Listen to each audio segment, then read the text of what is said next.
Fala pessoal do canal, tudo bem? A gente está aqui num momento diferente, um momento muito triste, tá? Para todos nós. Na qualidade de cidadão, de pai, de filho, de esposo, de policial, de ex-militar de carreira das Forças Armadas, de instrutor formado pela Academia Nacional de Polícia, os cofundadores aqui, ó, do projeto IAT, vou fazer breves considerações relacionadas à tragédia envolvendo os 2 policiais rodoviários mortos lá em Fortaleza. Eu vou pedir para rodar a vinheta. Não acho que seja o caso, tá? Como eu disse, é um momento de muita tristeza. Então, em primeiro lugar, expressar as minhas condolências, os meus sentimentos, primeiramente à família, aos amigos, à instituição, a todas as forças policiais e convidar uma breve reflexão. Condição do policial, condição de entrega do policial para a sociedade, necessidade de valorização, estamos atravessando inclusive uma discussão relacionada a isso, e a condição daquele que se propõe a defender a sociedade com a entrega da própria vida. Isso deveria gerar reflexões. Tá? Não quero me aproveitar do caso, não quero me aproveitar de nada, mas simplesmente de reflexões. Se você concorda, discorda ou não, embaixo tem espaço para comentário. Deixe suas dúvidas, críticas e sugestões para que nós possamos continuar debatendo. Eu gosto muito de, inclusive, eu respondo vários dos comentários aqui. Se você gosta do canal, também inscreva-se e marque o sininho de notificação. Nos ajuda a difundir esse tipo de informação, esse tipo de debate, que eu acho extremamente importante. A primeira reflexão é essa. Qual o papel da sociedade? A sociedade e o Estado valorizam o papel do policial, entrega a sua própria vida para defendê-la. Isso é muito importante. Fica no ar aí a nossa reflexão. Tá? Vou passar agora o vídeo para quem não assistiu ainda, bem rapidamente. Não é para gerar torno nem consternação, só para as pessoas entenderem o que aconteceu, quem não viu ainda. Dá uma olhadinha aí. O doido, mãe. Tem que ser atropelado aqui, ó. Que loucura, mano.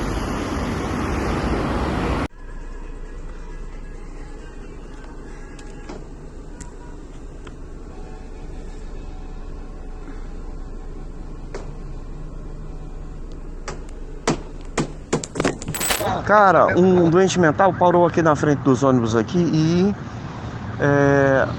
quebrou também um carro muque do outro lado, né? Os policiais pararam para auxiliar lá, conversaram com o cara e o doidinho ficou interditando o trânsito. Eles foram, saíram tirando o doidinho de lado, né?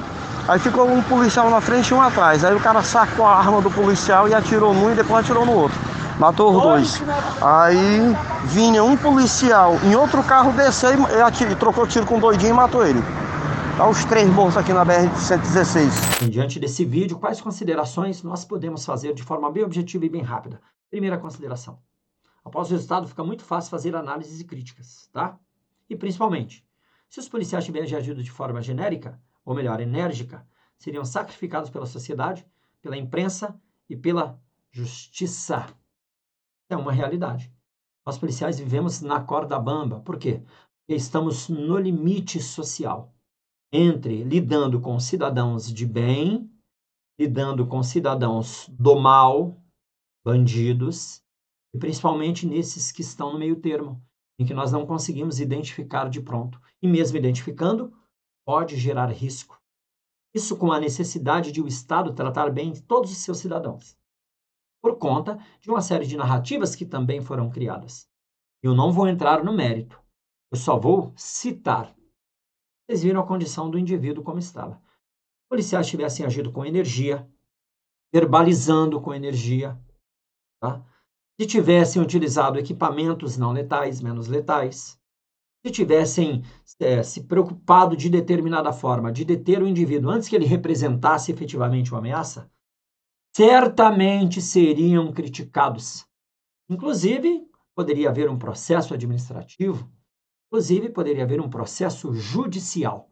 E certamente, ativistas iriam criticá-lo, né, porque hoje em dia todo mundo filma tudo, a própria imprensa iria criticá-los. Não tenha dúvida disso. E aí vem a segunda reflexão que eu considero importante. Parte da imprensa é ativista e contra a polícia. Não vou entrar no mérito também dos porquês. Mas eu recebi um print aqui de uma determinada instituição, emissora, tá bom? A maior do Brasil, onde vinha a seguinte descrição. Presta atenção. Primeiro, tratou o policial que resolveu o problema como assassino. E o indivíduo em que se viu ele atirando como um mero suspeito. Então, suspeito de atirar em policiais é assassinado na rodovia. Assassinado por outro policial. Então, veja que palavras têm um peso muito forte. Gera-se uma narrativa, nesse caso, contra o policial. E atirou, porque, afinal de contas, ele assassinou o outro. Enquanto quem efetivamente atirou, as imagens são claras, foi tratado como um mero suspeito. E o benefício da dúvida, ele é até interessante. Mas por que não a todos? Porque o policial foi tratado como assassino. Muito importante para nós refletirmos somente. E, a partir de uma notícia, começarmos a interpretar aquilo que está por trás, aquilo que se busca com aquela notícia. Por isso que é muito importante a difusão de informações como essa, um debate claro, específico, tá? Sem buscar nenhum tipo de ativismo, mas simplesmente chamando a atenção para esses detalhes que fazem toda a diferença. Terceiro ponto, muito importante. Não há que se falar em falha de treinamento ou falha dos agentes. O policial é treinado para lidar com bandido. Então veja que, como nós veremos no próximo tópico, não é possível prever a reação das pessoas. E qualquer pessoa pode ser uma ameaça. Diante da análise ali prévia da situação, o indivíduo não representava risco algum. Vocês viram no vídeo. Como é que você reagiria? Estou vendo muita gente dizer, não, devia ter feito isso, devia ter feito aquilo. Agora, fica fácil você analisar. Depois, como nós vimos no primeiro tópico, fica muito fácil você dizer, deveria ter feito aquilo, deveria ter feito isso. Agora que nós sabemos o resultado. Quando o policial ele aborda um cidadão, em regra, é óbvio que existem exceções para um lado e para o outro, mas em regra, ele está contando com a boa vontade do indivíduo. E ali não havia nenhuma previsão de risco. Talvez a adoção de um novo protocolo seja necessária. Como, por exemplo, a adoção do protocolo de, se o indivíduo tiver algum tipo de apresentação de transtorno, eu tenho agora um maior cuidado com a minha arma, eu não me aproxime, se eu me aproximar eu esteja desarmado, ou melhor ainda, eu chame uma instituição que possa controlá-lo. Talvez o bombeiro, não é? O bombeiro é treinado para isso, vai estar desarmado. Talvez eu tenha agora um treinamento específico para passar a minha arma, mas nós veremos daqui a pouco que isso não é garantia de segurança. Não é garantia de segurança. Os cenários mudam muito rapidamente. Você não sabe o que aquele indivíduo está usando, está fazendo. Porque se os policiais chegassem usando um taser, que agora parece muito lógico usar, eles certamente seriam criticados pelo excesso. E aí vários motivos seriam apresentados para esse excesso. Então, presta atenção. O policial é treinado para lidar com bandido. A situação não parecia ser de risco. Foi, como disse no início, uma tragédia. E tragédias acontecem a todo tempo. Não é culpa de ninguém. Não há por que se buscar culpados da tragédia. Não há por quê. Pelo próximo tópico, presta atenção. Não é possível a nenhum ser humano viver 100% do tempo em total alerta, mesmo para o policial. Ele precisa de sinais para acender o alerta. É óbvio que, só pelo fato dele ser policial, ele já tem que viver em um alerta maior, e nós vivemos. Isso é um ônus que ninguém calcula em absolutamente nada. Viver em um alerta maior. Eu, por exemplo, tenho que andar de carro blindado. Tá? Um outro ponto importante é que, por exemplo, na situação específica, você espera um sinal. E ali não havia sinal algum. Por quê? Porque o indivíduo estava totalmente passivo. Totalmente passivo. Ele apresentava transtornos, mas nenhum risco. Então, não é possível você criticar dizendo, não, deveria ter feito assim, deveria ter feito assado. Agora é muito fácil. Na realidade, foi uma tragédia. E tragédia é tragédia. Ponto, acabou. Como nós veremos agora. Tá? Tragédias acontecem e quase nenhum conflito tem resultado previsível. Exatamente. Quase nenhum conflito tem resultado previsível e tragédias acontecem. Fazemos isso a todo momento. Apesar de ali estarem aparente, estava mesmo. Tá? Em vantagem numérica e por estarem armados, o fato da confiança, e nós vivemos sob o princípio da confiança. Eu não posso chegar abordando todo mundo. Pai de família, com um bebê no colo, eu não posso chegar apontando arma para ele. A sociedade me condenaria. A sociedade me condena. O Estado me condena. Eu não posso chegar apontando. Tem uma portaria ridícula do Ministério da Justiça que foi publicado, salvo engano, no final do governo do PT, e é horrorosa com relação ao uso de arma de fogo. Não vou entrar em detalhes. Horrorosa. Então veja que, nesse caso, não é possível, primeiro, entender que a tragédia, adivinhar que a tragédia vai acontecer. Segundo, diante do conflito, qualquer resultado, e esse é o ensinamento.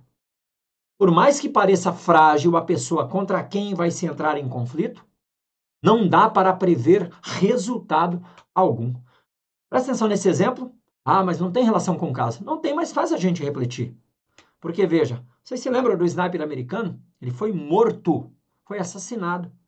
Ele, um soldado super especializado. Acho que de nós aqui que estamos estudando, ao menos pelo que se vê no livro, pelo que se viu no filme, seria a pessoa mais preparada para um combate e foi assassinado. Porque tragédia é imprevisível. Assassinado numa condição muito específica, não vou aqui entrar em detalhe, bom, mas foi assassinado. Se você quiser ver um outro exemplo, vocês viram, não sei se viram esse caso, tá? Panfleteiro mata homem a facadas após briga na zona norte de São Paulo. Eu não vou colocar o vídeo aqui porque corre o risco da gente tomar um strike do YouTube, mas depois você pesquisa no YouTube, que coisa louca. O indivíduo estava lá entregando panfleto, não entra no mérito também, tá? Mas de repente entrou em conflito, mas se você vê a diferença da compleição física entre eles, o indivíduo bem esmirradinho, magrinho, desnutrido, você diz, cara, esse outro aí vai dar um tabefe nele e pronto. Ao final, ocorreu a tragédia. O indivíduo foi e matou o outro a facadas. Quando eu vi aquela luta, eu falei, caraca, aquilo me fez refletir também. Sempre refletir sobre isso. Você não pode subestimar em momento algum quem é seu oponente. Principalmente como policial. Porque muitas vezes você vai estar lidando com um cidadão que talvez seja do bem e esteja transtornado. Então não há que se falar em culpa. Há que se falar em tragédia. E tragédia pode agora um avião cair aqui em cima da minha casa e ninguém vai ter culpa disso. Tá? Ninguém vai ter culpa disso. Agora, entendemos como tragédia e o que gera tragédia? Um encadeamento de acontecimentos, de fatos que levam à tragédia. Quando cai um avião, por exemplo, voltando ao assunto, não é uma falha, ocorrem várias falhas. Esse encadeamento de falhas, que ocorrem todos os dias, em todos os voos agora, quando acontecem todos juntos, acabam provocando a queda do avião e a tragédia. Foi exatamente o que aconteceu ali. Um encadeamento de fatos. Não dá para buscar culpados em hipótese alguma. A Polícia Rodoviária Federal é, sem dúvida nenhuma, uma das polícias mais treinadas do Brasil. Ao menos objetivamente no que tange ao treinamento. A quantidade de disparos no curso de formação, as orientações que são passadas. Então não há que se falar em falha no treinamento, muito menos falha nos policiais. Tá? A minha última observação, e serve de reflexão para você que acha que arma é mágica, que acha que andar armado resolve e que arma é fator de resolução de conflito, que não é.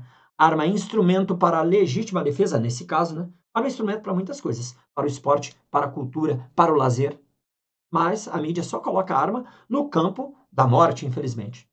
Mas a arma usada como instrumento de defesa é para legítima defesa e não para fator de resolução de conflito. E você tem que estar preparado para o pior. Eu sempre cito o exemplo. Vamos imaginar que minha esposa está ali discutindo com o vizinho ou com a vizinha por causa do cachorro, por causa de alguma coisa. Eu ando armado, estou com a minha arma aqui agora. Tá? A minha arma aqui agora. Tudo bem? E aí o que acontece? Eu vou resolver, boto a arma na cintura. A pergunta é, eu estou preparado para atirar na vizinha ou no vizinho? Porque pelo que nós vimos, a vizinha pode vir para me matar. Ela pode estar com uma faca na mão, e uma faca é muito mais perigosa do que uma arma de fogo, como eu já gravei um vídeo aqui. Provei que a arma é mais perigosa que uma arma de fogo. Então a arma não é fator para a resolução de conflito. A arma é para a sua defesa quando a sua vida estiver em risco. A questão é que eles nem podiam imaginar e não tiveram tempo para reagir. Por quê? Em razão do princípio da confiança. Eu sempre brinco. Você passa ali no sinal, tá verde, você para e olha, você não para e olha. Você atravessa, tá verde. Princípio da confiança. Você acredita na legislação, você acredita no estado jurídico em que nós vivemos, no sistema jurídico em que nós vivemos. E o Estado estabeleceu regra e que o cidadão também vai cumprir. Se não, todo sinal, mesmo verde, você deveria parar e olhar. Mas ali naquela situação, o indivíduo não aparentava nenhum risco. Há que se adotar outros protocolos? Talvez. Agora temos que evoluir e não que olhar para trás, a não ser para lamentar a morte dos dois guerreiros. Então fica aqui a minha homenagem aos guerreiros que vieram aí a falecer. E a última observação, como eu estava dizendo, arma é risco também para quem porta. É muito importante esse fator de responsabilidade, porque tem gente, como eu disse, que acha que arma é mágica. Colocou a arma na cintura, está resolvido o problema e não está. Não está. Mesmo pessoas extremamente treinadas. Por isso que você deve ter sempre muito cuidado e ter muita responsabilidade. Obrigado pela atenção. Dúvidas, críticas, comentários, deixa aqui para a gente poder discutir. Até mais.